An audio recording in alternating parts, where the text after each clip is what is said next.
Iremos manter um encontro a respeito de um tema fascinante: curar, curar-se.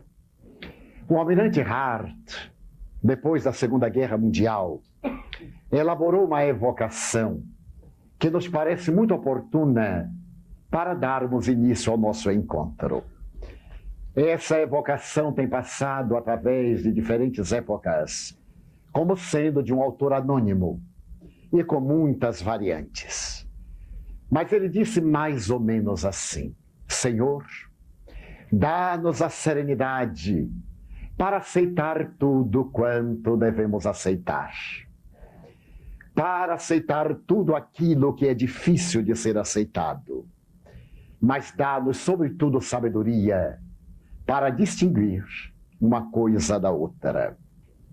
É essa sabedoria que deve viger em nossos sentimentos, para discernirmos aquilo que podemos modificar e aquilo que não nos é possível alterar, aceitando e incorporando ao nosso modus vivendi de uma maneira agradável, positiva e realmente feliz. A grande problemática do binômio saúde e doença é das mais relevantes na historiografia do processo antropológico do ser humano. Se examinarmos essa problemática, ela tem sido motivo de discussão em todas as áreas do pensamento. E, naturalmente, a ciência aliada à tecnologia tem avançado para oferecer ao ser humano longevidade. E não apenas uma vida muito longa, senão uma vida muito saudável. O importante não é que vivamos muitos anos, é que vivamos bem em cada momento da nossa vida. A existência terrestre não deve ser contada apenas pelo número de anos que o ser biológico viveu, mas pelos incomparáveis momentos de felicidade que todos podemos fruir a cada instante. A Organização Mundial de Saúde, para poder situar bem a problemática do binômio saúde e doença, estabeleceu que saúde não é a falta de doença. Durante muito tempo pensávamos que uma pessoa saudável era uma pessoa que não se encontrava doente. A visão psicológica, sociológica da Organização Mundial de Saúde neste momento é muito ampla e muito holística. Estabelece que saúde é o resultado de 3 fatores que se conjugam: harmonia fisiológica, bem-estar psicológico e equilíbrio socioeconômico. Nós vemos que muitas nações perderam a saúde. E toda vez que as bolsas do Oriente cambaleiam, a saúde das bolsas do mundo também periclita. Daí, para que nós tenhamos saúde, é necessário que nos encontremos em equilíbrio socioeconômico para evitarmos tensões, preocupações e, consequentemente, inarmonias. A grande proposta hoje da ciência médica é aquela que objetiva um ser integral. Não apenas o indivíduo que desfrute de saúde orgânica e que se encontre no patamar ainda inferior da sua proposta de natureza de consciência. É exatamente oferecer esses recursos que a psicossomática denominam como preponderantes no comportamento humano. Nós somos uma realidade muito diferente daquilo que estamos. Estamos numa personalidade transitória, elaborada por fatores genéticos, psicossociais, socioeconômicos, socioeducacionais. Mas nós somos um ser de interação universal, um ser eterno, que transita etapa a etapa, através desse fenômeno biológico da fecundação, e que abandona o processo orgânico por outro fenômeno biológico da morte ou da desencarnação. Para as modernas pesquisas da psicologia transpessoal, o ser não é apenas a argamassa celular. Estabeleceu-se no academicismo psicológico que a criatura humana era o seu cérebro. E esse cérebro passou por grandes avaliações. No começo do século, acreditava-se que a criatura humana eram os seus neurônios. E esses neurônios, até mais ou menos 1920, eram calculados em 5 bilhões aproximadamente. Havia se estabelecido e mantém-se que esses neurônios nascem com o indivíduo. É a fatalidade biológica. Mas, à medida em que eles morrem, não há uma renovação. E por isso, obedecendo à lei da termodinâmica na área da entropia, envelhecer e morrer são inevitáveis. A viagem para o caos, para o desgaste, para a desorganização da energia é um fator irreversível. Mais ou menos na década de 40, os neurofisiologistas constataram que o nosso cérebro possui aproximadamente 10 bilhões de neurônios. Mas, com o advento dos telescópios e microscópios eletrônicos, particularmente dos últimos, já a década de 50 foi muito auspiciosa. Nós seríamos dotados de 50 bilhões de neurônios. E mais recentemente, ao eclodir a década de 80, as investigações levaram-nos a aproximadamente 75 bilhões a 100 bilhões de neurônios, estabelecendo que o homem tem muitos mais neurônios do que as mulheres, para nada, absolutamente inócuos.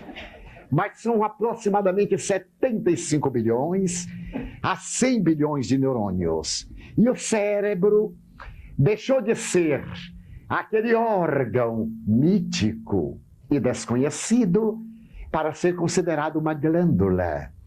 Porque se percebeu que esses neurônios funcionavam quase como as glândulas endócrinas.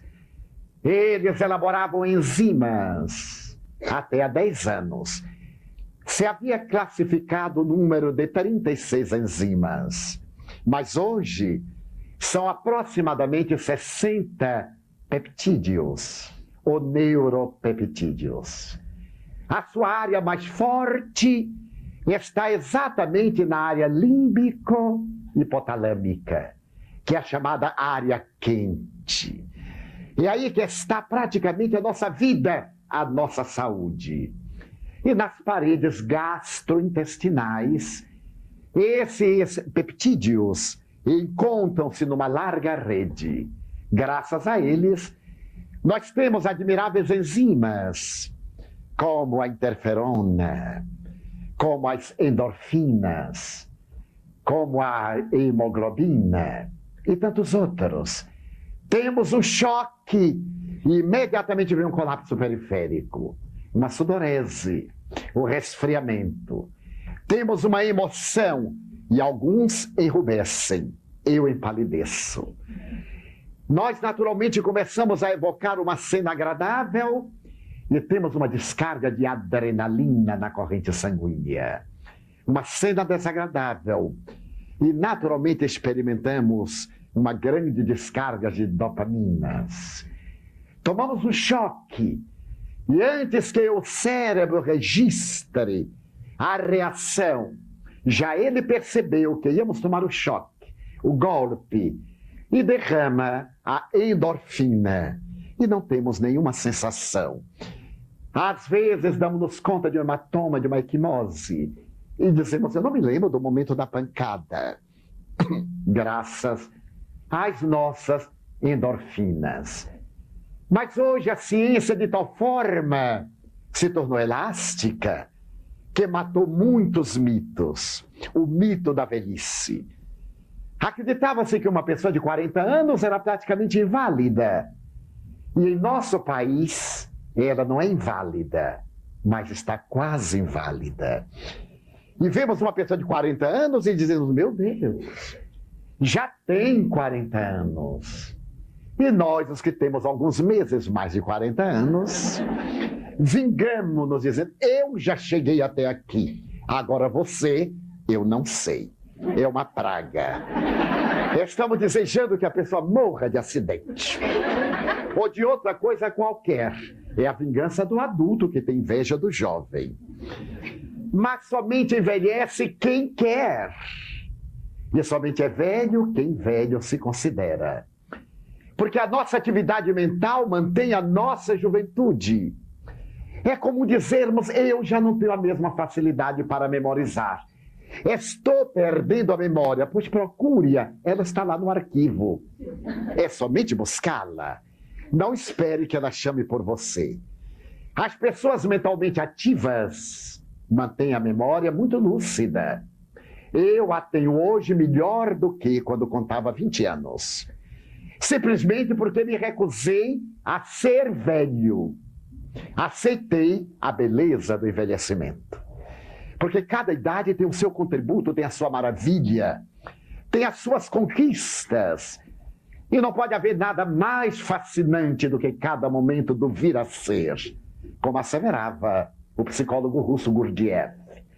A verdadeira psicologia não é apenas aquela do que fomos, do que fizemos, de onde estávamos, mas é essa proposta das nossas possibilidades inatas, desse imenso oceano a descobrir, a conquistar, dessas terras do sem fim, por onde nós iremos caminhar.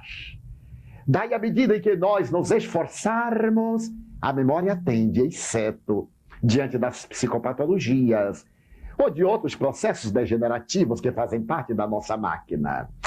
Este é o século das pessoas macróbias. Eu me recordo, por exemplo, de Charles de Gaulle, de Golda Meir, e de quantos homens e mulheres notáveis que ultrapassaram os 80 anos, risonhos e joviais. Aí está Chico Xavier com, nunca se deve dizer a idade de um ausente, mas aproximadamente 88 anos. E é sempre dizendo, a máquina está gasta, mas eu estou muito bem comandando a máquina. E vemos, no entanto, máquinas jovens, novas, tão mal direcionadas e tão gastas, porque os comandos perderam a linha do equilíbrio.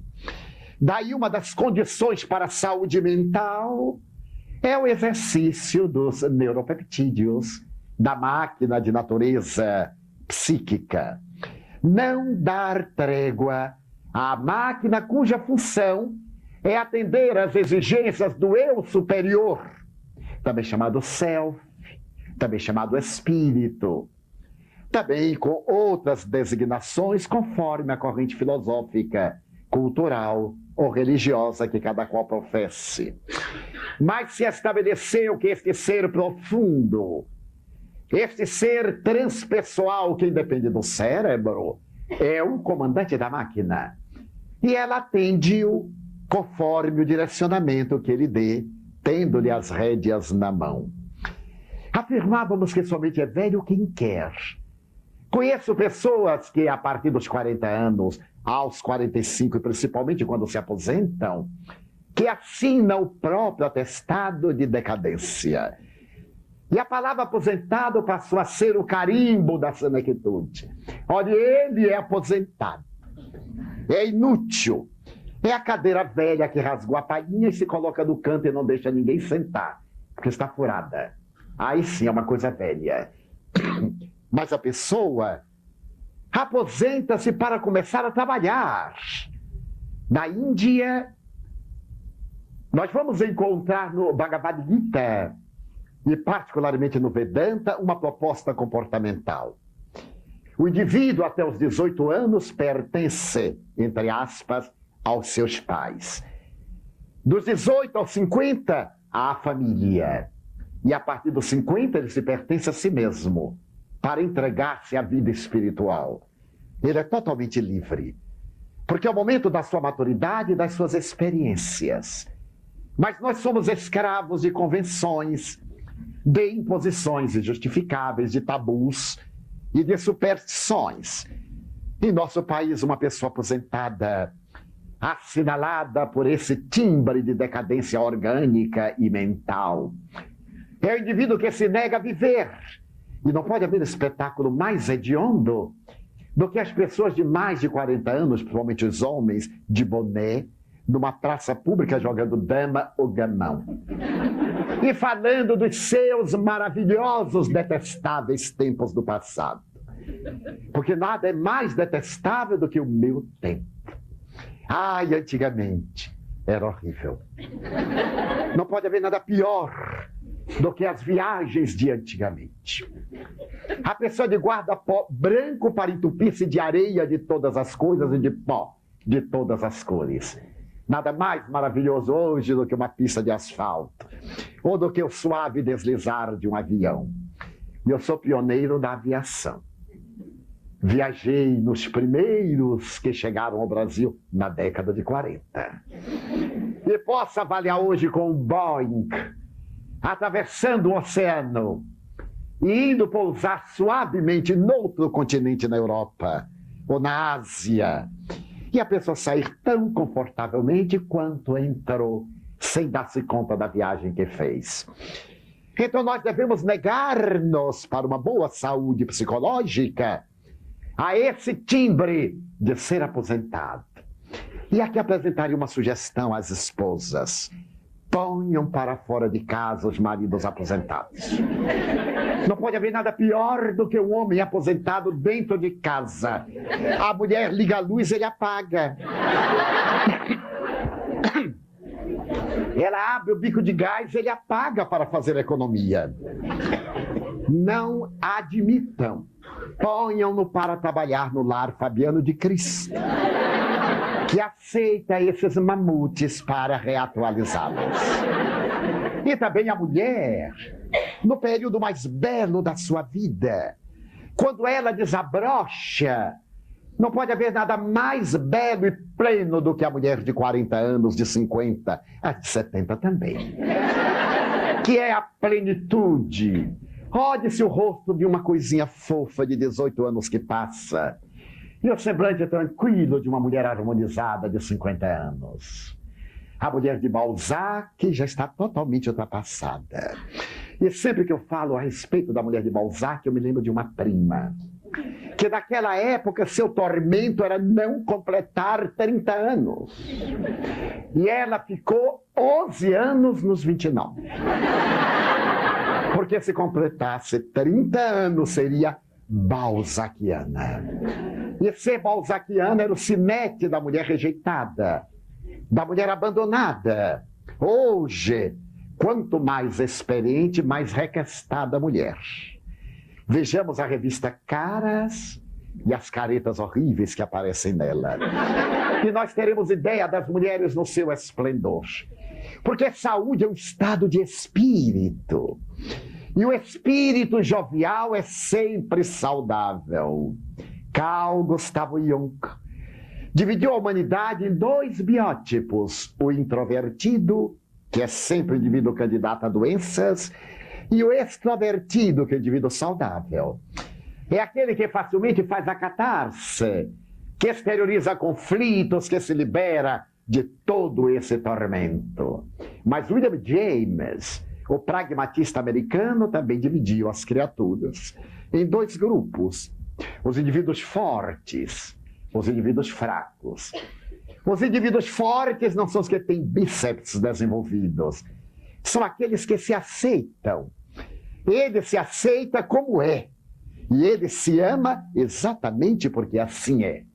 O indivíduo fraco é um indivíduo mesquinho, calceta, reclamador, descontente. Ele sempre ambiciona aquilo que jamais terá e tem por meta algo que nunca conseguirá, porque ele é atormentado psicologicamente. Metchnikoff estabeleceu que existem dois biótipos, o esquizoide e o paranoide. Felizmente não estamos nem num lado nem no outro, nós estamos na linha divisória e podemos optar para a esquizofrenia ou a paranoia, a depender da nossa preferência. Mas será possível manter saúde? Desde que saibamos manter o estado de espírito, nós poderemos manter saúde. O Dr. Bernie Siegel, cirurgião oncologista, paladino da saúde integral. Eu, por exemplo, poderei aqui estar absolutamente saudável, com um câncer em grande desenvolvimento. Tecnicamente eu estaria doente, mas como esse câncer ainda não atingiu os feixes de nervos sensíveis e o meu cérebro não detectou a dor, eu estou com saúde. Então a saúde é esse bem-estar que nós poderemos e deveremos manter quando a doença nos chama a atenção para a problemática da agressão ao organismo físico, ou aos sentimentos, ou aos distúrbios mais profundos da psique. E ele narra do seu consultório uma bela experiência. No mês de janeiro de 1981, chegou um paciente com 78 anos, John Florio. Era um homem jovial, corado, de muito bom aspecto. Ele disse que oportunamente sentia um mal-estar estomacal. E na época foi detectada uma úlcera. Mas naquele tempo ele era de temperamento violento e estava de mal com a vida. Resolveu dedicar-se à jardinagem. E notou que o mundo é muito bonito e pode ser ainda mais belo se nós o auxiliarmos. Se ao invés de deixarmos espinhos pelo caminho, se nós plantarmos flores. Ainda mais se plantarmos árvores que deem flores, mas que também sejam frutíferas. E agora ele estava com um câncer. E ali estava exatamente para que o médico pudesse fazer uma avaliação. Ele levava todos os exames. E depois que o médico viu a extensão do câncer, sugeriu-lhe uma cirurgia imediata. E ele disse, mas eu não posso. O senhor veja, eu tenho 78 anos e devo viver a minha vida ao máximo. Se eu me operar agora, eu perderei a melhor quadra do ano, que é a primavera. E na minha condição de jardineiro, eu tenho um seminário de mudas, de muitas plantas que eu vou colocar nas ruas e nas casas, que as pessoas irão comprar para tornar a paisagem mais bela. Se eu me operar, a convalescença larga, logo depois você vai à primavera, e eu serei responsável por deixar o mundo menos bonito, menos florido. E o Dr. Bernie Siegel disse-lhe, mas é uma questão de vida ou de morte. Quantos meses, doutor? Operando, você tem uma sobrevida de 6 a 10 meses. Não operando, você terá uma sobrevida de 2 a 4 meses, caso não ocorra uma parada cardíaca. E com muitas dores. Ele disse, olha, vale a pena. Como eu me amo, eu vou dizer para o câncer que, por favor, me respeite. E vou dizer ao estômago que, por favor, se imponha. Como é que ele admite que esse sujeito estranho invada-lhe a residência? Crie-lhe uma situação desagradável e se expanda. Assim que passe a primavera, eu voltarei, doutor. Está bem? E o médico disse, não posso forçar. E esqueceu-se do cliente. Adotou na ficha de 2 a 4 meses de sobrevida. Oportunamente ele chegou ao seu consultório e ao examinar as fichas da clientela para atender no dia, lá estava John Florio. E ele verificou que se haviam passado 6 meses. Ele chamou a enfermeira e disse, você se enganou. Esse homem já morreu. Ela disse, então ressuscitou. Porque ele está aí na sala. E ele disse, mas não pode. Ele deve estar alquebrado. Ela disse, não parece. Então mande-o entrar. E John Florio entrou sorridente e disse, olá, doutor, vim operar-me agora. Porque veja bem, já acabou a primavera, já passou o verão, já estamos entrando no outono. E claro, eu então poderia operar-me no outono. Suportaria o inverno muito bem, teria bastante tempo para repousar e para preparar a primavera. Submeti a uma bateria de exames. O câncer não havia crescido, não tinha metástase. Operei-o. Tirei-lhe 3/4 partes do estômago. Recomendei-lhe quimioterapia como medida preventiva. Ele sorriu, agradeceu, teve uma convalescença muito boa, saiu do hospital menos de 5 dias. E claro, eu me esqueci de John Florio. Mais tarde, 6 anos, eu chegava ao consultório e lá estava a ficha dele. E eu disse à enfermeira, desta vez, por favor, Ele não pode estar com 84 anos. Após uma cirurgia tão delicada, ela disse, não sei, mas é ele quem está aí fora. Mande-o entrar. E armei-me para expulsar o mistificador, o intrujão, que vinha brincar com o nome de Johnny Florian. E ele entrou corado, sorridente. Olá, doutor. Veio fazer alguma revisão? Não, não. Eu me esqueci de lhe fazer uma pergunta. E tenho urgência de fazê-la, doutor. E qual é a pergunta? Eu queria saber, eu me esqueci quando eu saí do hospital. O que é que eu posso comer, doutor? O senhor coma ácido inoxidável com qualquer substância corrosiva, porque no senhor não faz mal. Agora sente-se e me explique o que é que o senhor fez da sua vida. Ele disse, bem, eu tinha dito ao senhor que o estômago teria que reclamar com o câncer. E diariamente eu dizia ao meu estômago, você já se alimentou o suficiente. Agora vai se alimentar o necessário. E vamos os dois expulsar algum remanescente. Porque eu preciso de viver. Eu tenho que colocar beleza no mundo. Eu tenho o dever de tornar o mundo melhor. Eu preciso de ter alegria. E como o senhor sabe, eu estou planejando com a minha família a celebração do meu 100º aniversário. Bem, eu nunca mais vi John Florian, mas eu acredito que ele deve estar preparando-se para comemorar o seu 100º aniversário. Porque diante da doença poderemos tomar uma das 3 seguintes atitudes. Revolta, porque eu. Passividade, eu. Ou naturalidade, também eu. Afinal, todos nós estamos na alça de mira dos fenômenos patológicos, biológicos, psicopatológicos. Por que eu?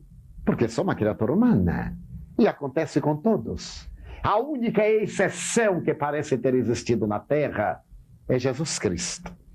Que, segundo a doutora Hannah Wolff, a excelente psicanalista alemã, jamais enfermou.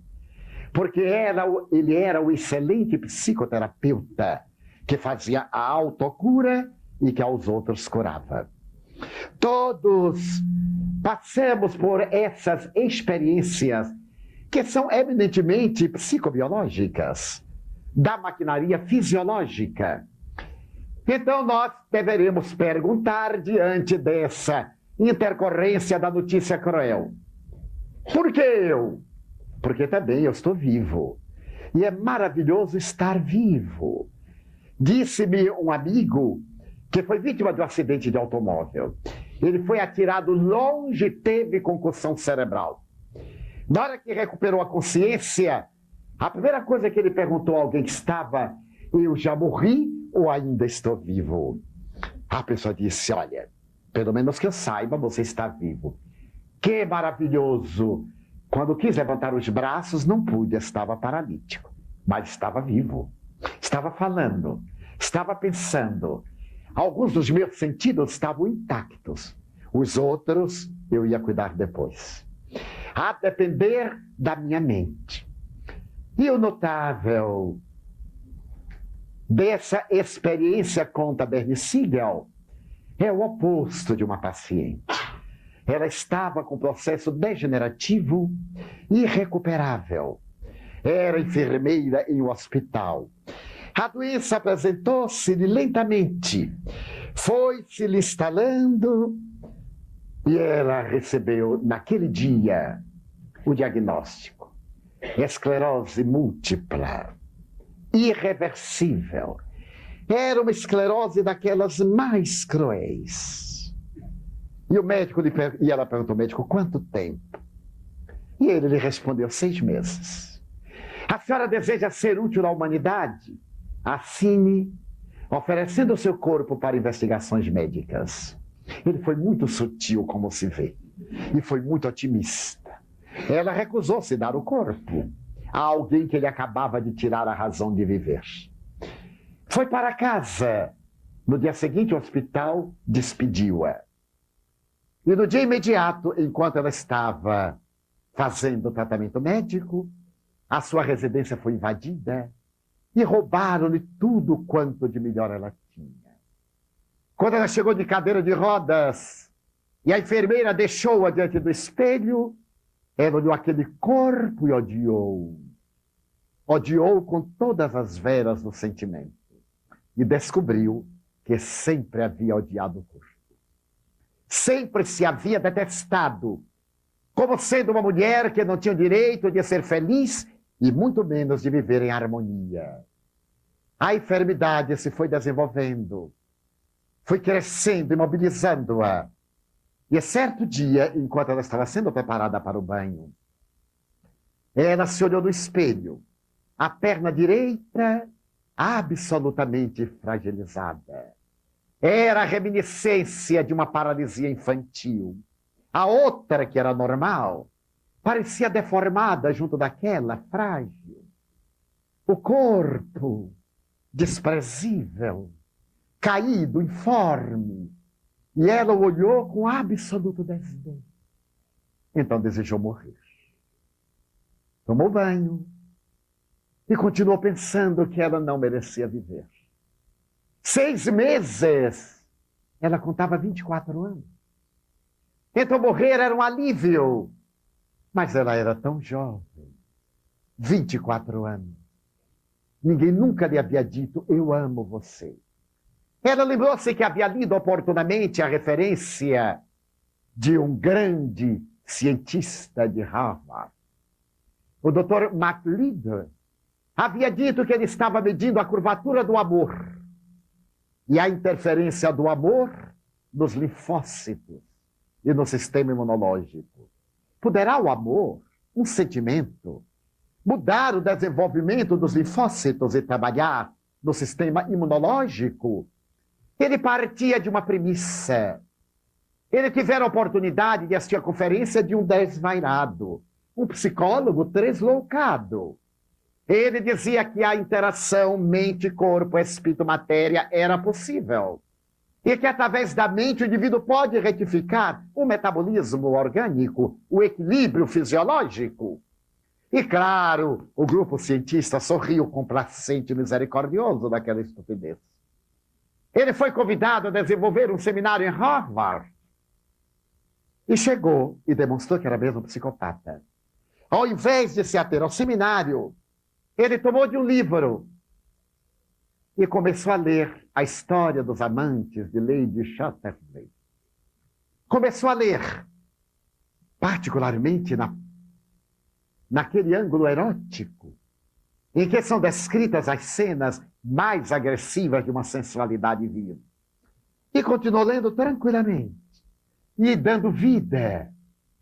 E subitamente parou, olhou o auditório e disse, creio que 90% dos senhores e das senhoras estão com reações fisiológicas no aparelho genésico. Não é verdade? Houve um leve murmúrio na plateia. Ele disse, bem, é verdade, porque também eu estou sensibilizado. E eu penso que os senhores também são pessoas normais. Se tiver alguma normal, melhor. Com mais rapidez. Bem, todos disseram, é claro, o senhor encenou. Nós vimos a cena, nós a vivemos. E se os senhores acreditam que a sua mente pode motivar o aparelho genésico, é óbvio. E por que não pode ativar o aparelho imunológico? É uma questão de aparelhagem. Se direcionarmos para uma área, temos uma resposta. Se direcionarmos para outra, temos outra resposta. E eu faço parte da corrente neurofisiológica, disse ele, que não separa em 3 sistemas o nosso organismo. Sistema nervoso central, endócrino e sistema imunológico. Eu proponho que seja erguida uma nova ciência, psiconeuroimunologia. Através do psiquismo, haverá uma reação neurológica e, claro, de efeitos imunológicos. Ela havia lido isso. E então ela começou a pensar que durante a vida inteira esteve matando-se e agora estava morrendo. Não foi a doença que se lhe instalou no organismo, foi ela quem instalou no seu organismo a doença. Era um mecanismo do inconsciente para tirá-la daquela situação detestável, daquele corpo que lhe era tão desagradável. A psiconeuroimunologia. Bem, hoje a ciência já é mais ousada. Chama de psiconeuroendócrino-imunologia. A mente atuando no nosso sistema psíquico, no nosso sistema endocrínico, naturalmente vai atender ao aparelho imunológico. E nós poderemos, por intermédio dos peptídeos, dos neuropeptídeos, das enzimas, restabelecer o equilíbrio. Mas não se trata apenas de uma proposta para que se creia. É uma realidade demonstrada em laboratório. E entre os grandes ases da física quântica e nuclear, que adotam como a realidade, destacam-se David Bohm, um dos pais da física, e Stewart Wolf. Eles estabeleceram que o medo, o pessimismo, o azedume produz reações em nosso campo de elétrons. O amor, a afetividade, a esperança, a alegria tem a ver com as nossas moléculas fóton. E são essas que preservam a vida, enquanto aquelas desgastam as energias da vida. Aquela jovem Evie acordou naquele momento. E já que ela precisava de viver, era necessário mudar a sua atitude mental. Como fazer? Amar esse corpo horrível. Ela havia sonhado sempre em ser esbelta, em ter medidas exatas que nunca ia conseguir por causa da perna, que foi vitimada pela paralisia infantil. Mas agora que ela estava pela primeira vez meditando, sem nenhum curso, sem nenhuma técnica, simplesmente estava reflexionando em torno de si. Será que nós aqui já reflexionamos em torno do si que somos? Ou sempre estamos esbravejando, pedindo, agradecendo, tudo rápido? Será que já paramos para fazer uma análise do si profundo? Pela primeira vez ela está fazendo essa análise. Se eu quero viver, eu deveria mudar o meu padrão de correntes alternativas da minha consciência. As minhas vibrações eletroquímicas do meu cérebro. As minhas sinapses cerebrais deverão ser harmônicas. Se eu fizer um eletroencefalograma, eu terei o biorritmo dos mais desastrosos. Terei, naturalmente, beta. Esse biorritmo terrivelmente acelerado, desconexo das disfunções cerebrais. Então ela começou a relaxar-se. Havia tomado banho quente. E sem dar-se conta, entrou em alfa. Ela foi suavizando e notou que tinha olhos muito bonitos. Então ela pediu papel à enfermeira. E ela notou que tinha olhos muito bonitos. Porque muita gente tem pernas lindas e são vesgas. Ela possuía olhos lindos e uma perna frágil. Depois os cabelos eram lindos. Eram naturalmente encaracolados. Era uma grande economia para o cabeleireiro, isto é, para ela em relação ao cabeleireiro. Cortasse curto ou longo, trabalhasse ou não, eles caíam em largas ondas. E ela então notou que seu rosto era muito bem desenhado. Tinha um queixo muito bem trabalhado, o nariz delicado. Ela nunca tinha visto. Porque sempre olhava o que não deveria olhar. O lado que lhe perturbava. E claro, quem costuma olhar para o pântano não vê o céu transparente. É necessário que em nosso cárcere possamos tomar uma das duas seguintes atitudes. Uma pessoa está no cárcere, ao lado de outra. Este que está também no cárcere é um homem feliz. E este que está na mesma cela é desgraçado. Eles têm em contato com o mundo um quadrângulo que é gradeado. E diariamente cada um chega e olha por aquele quadrângulo. Por que são tão diferentes? O primeiro olha sempre para cima, vê o céu e o sol. O outro olha sempre para baixo, vê a lama e a podridão. O lugar é o mesmo. O direcionamento, a aspiração de cada um é que é diferente da que o outro possui. E ela começou a notar aquilo que havia de bonito nela. Pediu à enfermeira para que estabelecesse uma dieta. E já que o seu corpo estava totalmente modificando-se, ela pediu um corpete para poder sustentar-se e diariamente se olhava naquele espelho, não a perna, mas os olhos, o cabelo. E começou a dizer à sua enfermidade: olha, já está na hora de parar, porque eu vou viver. 6 meses depois, a enfermidade estava absolutamente estacionada. 6 anos depois, a enfermidade havia regredido. Ela continuava com dificuldade de movimento, mas estava noiva. Um jovem enfermeiro que foi trabalhar com ela ficou tão encantado com a irradiação que dela saía, que se apaixonou. E ela então lhe disse: não nos casemos por enquanto. Você está ainda encantado. Casemos-nos dentro de 5 anos, se eu viver, e se você viver. Porque você terá tempo de se desencantar e terá tempo de me amar.